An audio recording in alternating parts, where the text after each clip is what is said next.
V knjižnici Josipa Vošnjaka Slovenska Bistrica je v ponedeljek, 17. marca, potekal literarni večer z Ano Kamenik, avtorico knjige Ravnateljeva hči.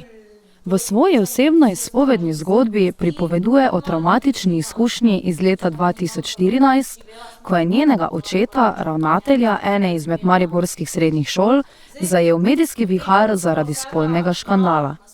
Kljub temu, da v aferi ni bilo nič nezakonitega, je bil izpostavljen hudemu spletnemu in psihičnemu nasilju, ki ga je privedlo do tragičnega konca. In spomnim se, ko sem prvič stopila skozi vrata zdravstvenega doma, ozdravljena. Jaz rečem ozdravljena, ker jaz dojemam, kot da sem bila takrat bolana, tudi da je bilo moje srce bolano.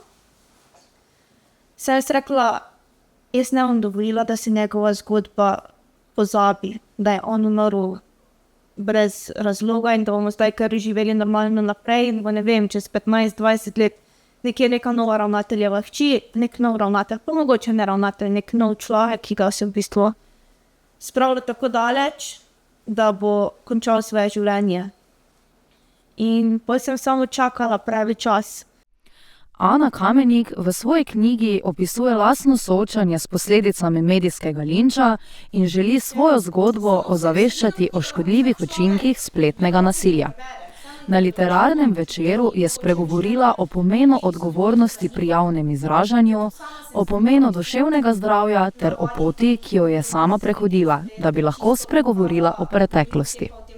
Njena knjiga nosi pomembno sporočilo. Opozarja na moč besed in spodbuja k večji empatiji v družbi.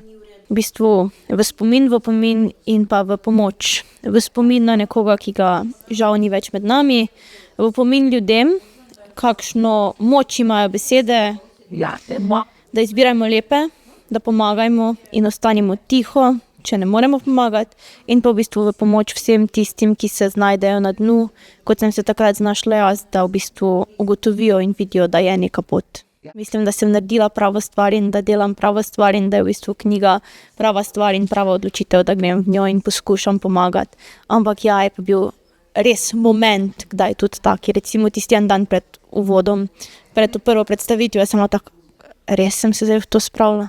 Ampak to je bilo 5 minut, pa je bilo, ja, res si se in spravila si z namenom in delaš to in imaš to. Zgodbo sem imela v glavi napisano že zelo dolgo časa, v bistvu pisala sem o svojih občutkih, o sebi, svojem življenju, tako da nisem neko od domišljije uporabljala, ker tako ni bilo kaj, pisala sem o tem, kar sem občutila in to je bil proces in samo pisala in hitro je šlo iz mene.